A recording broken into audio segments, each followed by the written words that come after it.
welcome back to my YouTube channel, and if you're new here, hey, what's up? My name is Anna. I post videos about fashion, beauty, my life, vlogs. It's just a whole lot of fun around here. So if you haven't already, make sure you hit that subscribe button down below and go follow all my social medias. They're at missannagrace with 2 E's, except for my Instagram. It's just at missannagrace. And yeah, so today I'm going to be doing a super exciting video. It's kind of something that I'm kind of scared to post. So yeah, I'm kind of scared about it, but I feel like it's going to be a really fun video, and you guys have been requesting this since I ever talked about being a Christian on my channel. So here we go. First off, I just want to make a little disclaimer and something that I feel like many YouTubers don't talk about. If this video is going to offend you in any way, shape, or form, or if you hate Christianity and you don't want to learn anything about Christianity and you totally against what I'm going to be talking about in this video just by the title, please don't watch it. It's like when people watch videos about something that they're totally against, like when it comes to politics, and the thumbnail, like the title is being a Democrat, but this person hates Democrats. Why would you watch that type of video if you know it's just going to make you triggered and mad? Don't watch it. I'm just saying. But if you want to learn more, just, I don't know, stay tuned. I would really encourage you guys to watch this video. But if it's going to make you really mad, then don't watch it is what I'm trying to say. But yeah, I am going to be talking about Christianity, and so yeah. Okay, so anyway, I have been getting questions about my faith ever since I basically started this YouTube channel. So that's what I'm going to be doing today, is answering some of your most asked questions. I posted a picture on my Instagram, and you guys commented some really good questions. So I'm just going to answer them. I'm not going to say who they're from or anything. I'm just going to be answering. This first question is kind of just going to dive us into this topic, I guess.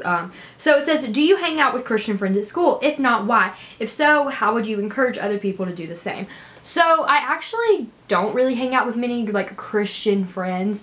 It's not necessarily that I don't hang out with them because I don't like them or anything. It's just my friends at school aren't Christian, and that's totally okay. And they know that I'm Christian. They know what I think, I would say.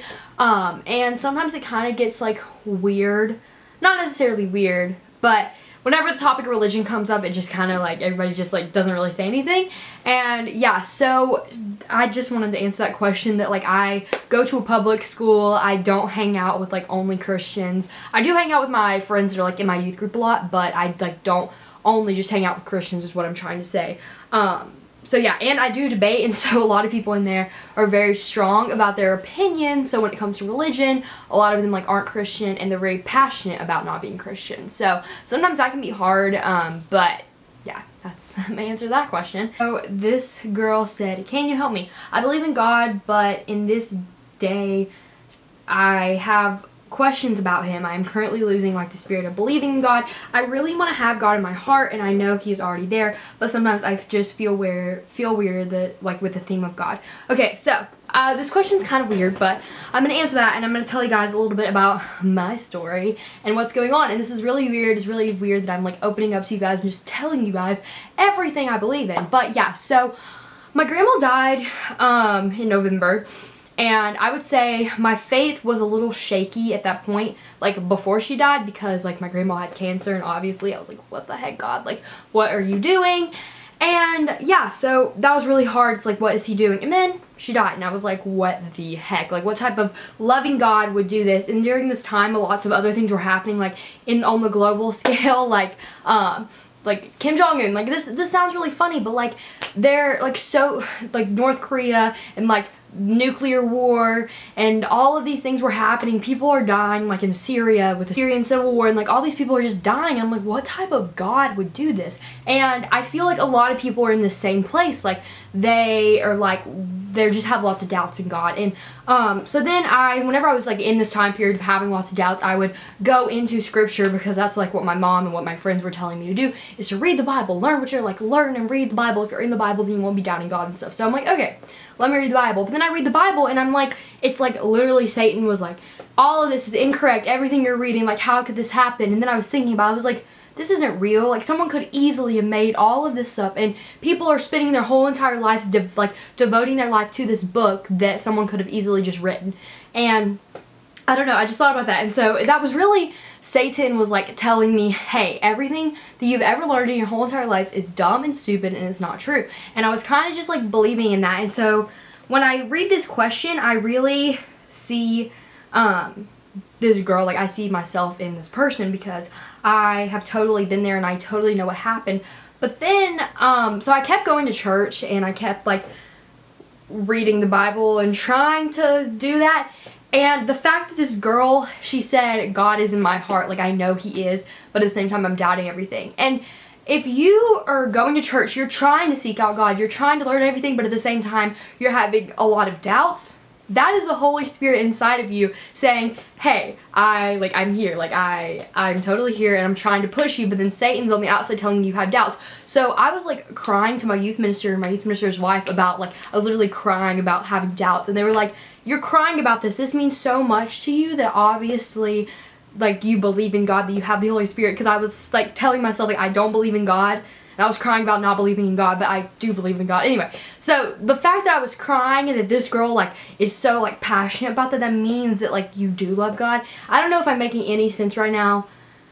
But yeah, so my answer to that question is I feel like everyone goes through doubts and like hard times in life. And well, I mean, everyone does. So everybody has like these time periods, and the fact of the matter is whenever you go through those hard times, you just have to learn through them. So yeah, that's kind of my experience with doubting and how to, I don't know if that even answers the question, but yeah, that's my answer. Okay, so this girl, she said, do you have any faith book recommendations? So I'm gonna go get those real quick. So for the girl that asked about my faith book recommendations, I have a little stack here. I have a lot more, but I don't want to like bore you guys talking about a bunch, but these are just some that I've read recently that have meant a lot to me. So this is one that I'm reading right now, and it's called One Nation Under God by Bruce Ashford and Chris Papellerodo. I don't really know. I just kind of butchered that. Whatever. It's a Christian hope for American politics. And I'm in debate, and so I always think about like my opinions and how they are like going with God or going against God. And so this book is super good if you're into politics and you're a Christian. I don't know. I feel like everyone should read this book, even if you're not a Christian, because our nation was founded on God. I feel like this is a really good book. I'm only like halfway through, but it's amazing, so I highly recommend. And then this next book I recently just finished. It's called Not a Fan. And in church right now we were talking about not being a fan of God, but being a fan of God, but being a follower, and like what the difference of what is a lukewarm Christian. And I felt myself, like I really thought like I am totally a lukewarm Christian. And being a lukewarm Christian is something that I am like struggling with at the moment. So this book has been really good. It does relate to sports a lot, and it's kind of like, I feel like the book is kind of meant for boys, but I read it and it's like, I don't know. It's a really good book. It is kind of like, I feel like it's more masculine, but it's a really good book, and I'd highly recommend it. It's by Kyle Idleman. Not a fan. Really good. I am a fan of Not a Fan. Okay, and then this next book is something, it's a book that I cannot recommend to you guys enough. It's called Anxious for Nothing, Keep Finding Calm in a Chaotic World.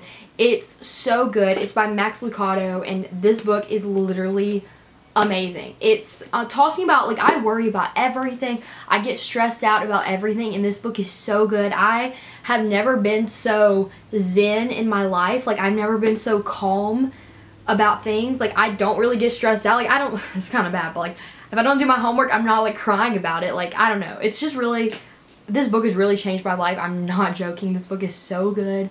Even if you don't really have anxiety, you may not think you do, or you may not think that you're an anxious person, but if you read this book, you may be. Like, it's crazy. So this book is really good. I highly recommend this one. This next one is one my friend gave me. It's called Unashamed by Lecrae. And Lecrae is a crazy dude. I freaking love his music. He's like a Christian rapper. You probably have heard some of his songs before. But this book it's like basically talking about his life. And it's super duper good. I highly recommend. I haven't even finished the book yet. I have like this much left. But anyway, it's really good. So far, what I've read, it's really, really good. And I would recommend it if you're just thinking about stuff. It's good. It's good. It's good. Next, this book is a book that I read whenever my grandma had cancer, and it's called God is Able by Priscilla Schreier, I don't know. Basically this book is talking about how nothing is impossible, and like talking about when there's hard times, how to, like, basically if you're going through a hard time in life, read this freaking book. It's so good. I'm talking about, I said the word freaking when I'm reading a book about the Bible. But yeah, it's so good. Yeah. You know God is there when you feel like you don't.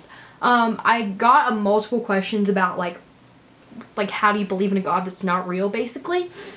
And let me just talk to you guys. So if you are an atheist, or if someone is an atheist, it just, like, I don't understand how someone could not believe in anything.